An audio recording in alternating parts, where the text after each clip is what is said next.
After you've finished editing your incredibly good podcast, there's still one final stage of polish and packaging before you're ready to publish. That's what we're going to talk about today.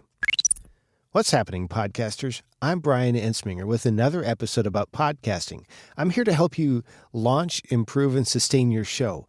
When I first started podcasting back in 2014, I didn't really understand the final stage of the ACME-M method of podcast production. I kind of understood part of it, but I didn't understand all of it, and so that's part of why I want to talk about it today. I didn't really have a good understanding of that last stage, and because of that, my productions were inconsistent.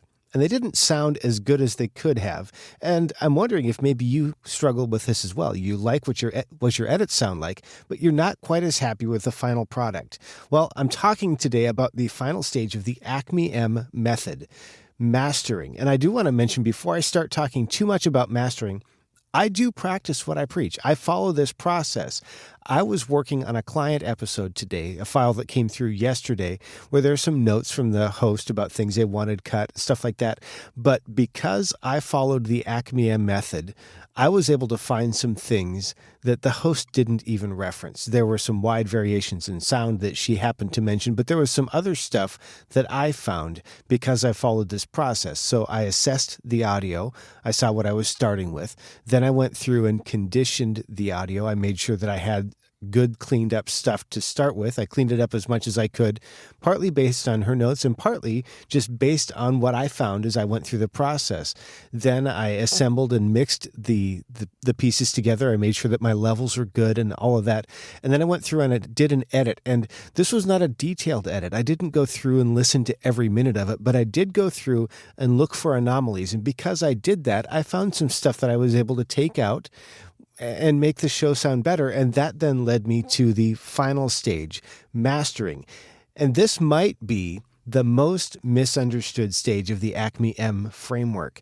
It seems like sometimes mastering is shrouded in mystery and jargon, and it's like angels sing or something when you start mastering, because it's just not very understood. And maybe you're not really clear on what the mastering stage can do for your podcast, or maybe you're not quite sure how to do it, or maybe there's just some confusion. I know when I started, there certainly was for me, and I'm really glad that I've learned more about this, because it doesn't actually have to be confusing. When I started thinking about mastering for my show, I definitely didn't want to make any regrettable mistakes, but as I thought more and more about it, it became clear that doing nothing might be a more regrettable mistake. So because I didn't understand that, as I started kind of working with some tweaks, I did make mistakes. I didn't really understand that there were 3 different parts of the mastering stage that you can pull from, and that you don't necessarily have to do every one of them. Not all of them are necessary, but they can all help. I didn't understand how it could be similar as well as different for mastering from music, and I didn't have the experience with mastering music, so I was really not drawing from a deep well of knowledge right there, but I knew that I wanted to add this because I wanted a mix that sounded better for the final product, and I wanted everything to be as good as it could possibly do, so I started learning more about that. So let's break the mastering step down, because as far as it relates to podcasting, I view this as 3 components for the mastering stage. The first one is the final polishing. Second is loudness normalization, or loudness matching, so that everybody can hear your show and it sounds great. And then the final one is adding ID3 tags, or file metadata that points back to you and identifies the brand and the show for you. So let's talk about final polishing, because I think this one is probably the most misunderstood of all of them. It's probably the easiest one to get wrong. And frankly, it's actually optional, but I do like to talk about it because it's good. This is the process of going through to make your mix sound like a cohesive whole. And you'll want to listen. Usually you're going to do this on the final mix. So you've got your file mixed down. Now you're going to take it to the mastering. And for me, it's usually pretty straightforward. I use maybe 3 or 4 different effects for mastering, typically something like a multi-band compressor to help make sure that my loudness stays good and gives me a good sound. I might add an exciter just to add a little bit of bite to the overall mix, and a tape emulator just to kind of provide a little bit of smoothness. And it might sound like adding bite and adding smoothness are contradictory, but the way it works, it actually sounds pretty good. For this, I use Ozone 7 Ozone 8 is actually the current version, but I'm using iZotope's Ozone 7. It's a pretty expensive piece of software, but it could be for you something as simple as maybe applying a multi-band compressor just to help get a little bit more level out of it and make your mix sound a little bit more like a cohesive whole. Some people will also add a little bit of a EQ to it or do some other stuff, but this is kind of what I do. Some people will just use stock plugins from their editing software like Adobe Audition or other pieces of software that have things like a multi-band compressor, some things like that. That's actually one of the most common, is just that multi-band compressor. This is an optional part of it, but it's something that I do recommend. After final polishing, there's loudness normalization. And this is just the process of taking your mix and making sure that it lines up with the recommended loudness targets so that people can have a good, consistent listening experience within your show, between your episodes, and between your show and other shows. Typically, for a podcast, you're going to be targeting something like minus 16 LUFS, that's LUFS, that's a loudness target, for a stereo mix, or minus 19 for a mono mix. There's just a little bit difference in how those are processed, so it's a little bit different target. For this, I typically use Hindenburg Journalist Pro because that's the software that I like, and that's the software that does that piece of software does this for me. However, if I'm going mobile, if I'm recording on my phone and I'm publishing there, I'll use a tool like auphonic.com to help me with this, because even when I go mobile, I still want to make sure that my mix sounds good and is at the right target for people to hear. I have in the past also used iZotope's RX7 to do this. It's a pretty expensive piece of software, not necessarily the one that you'd want to use if you're just starting out, but it'll do it for you.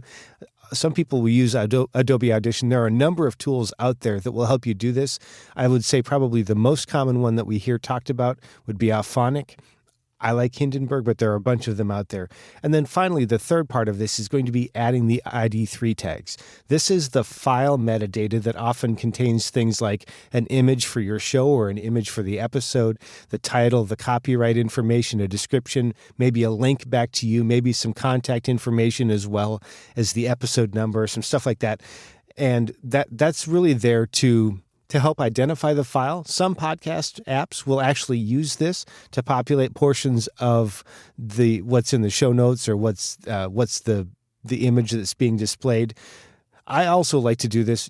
This is just me talking. Personally, I like to do this so that if somebody ends up with an episode of my show on their computer, on their phone, and they don't know where it came from, they're going to know what show it's from. They're going to have an image that makes a good listening experience. They're going to have a link that points back to me so that they can find me in case they want to subscribe. So that's really kind of the reason that I do this. Tools that'll do this for you. Again, Hindenburg, auphonic.com. In the past, I've used a piece of software called ID3 Editor by PA Software. Some podcast media hosts like Libsyn or Blueberry will do this for you. Others will do that as well. That's just the last part of it. So we've talked about polishing, loudness normalization, and then adding ID3 tags for you. Here's the challenge for you, though. You have to choose for you which parts of this you want to include in your mastering stage, and then which tools you want to use. What's going to be your tool for that final polish? Are you going to use Hindenburg or iZotope RX8 or a built-in plugin for the software that you work with? What's the tool that you're going to use for loudness matching? Are you going to use something like auphonic.com or Auphonic's desktop software? Are you going to use something else? And then what's the final tool for your ID3 tag editing? Are you going to use PA Software's tool? Does your media host do that for you? What tools are you going to use? You have to choose those so that you can put those into your mastering stage. When you do, if you do this right, and it's going to take you a little bit of practice. It took me some practice too, believe me. But when you do this right, you're going to have a more cohesive mix that people can hear clearly and that has the information embedded so that they have a file that points back to you. And then you're going to be able to begin and continue your journey to master the mastering stage. If you found this valuable, consider attending the Christian Podcasters Summit. This is one of the topics that we're going to be talking about. I'm going to be talking about the audio production, but we're also going to talk about other stuff that could benefit your show as well. Things like building an email list, building a media kit, using social media, booking great guests, a whole bunch of stuff. all focused around helping you take your podcast to the next level. If you use my affiliate link at toptieraudio.com/summit, you'll get the ticket for the regular price, but I'm working on some bonuses to help you take what I'm going to talk about even further. And those are bonuses that are available to you because you used my affiliate link at toptieraudio.com/summit. Full disclosure, it's not all ready, but it is all planned out.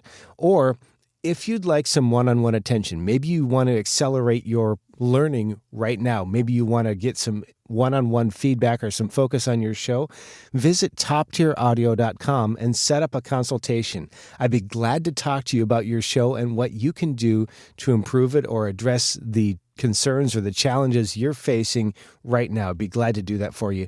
Thanks again for being here. Now go out there and make a great podcast.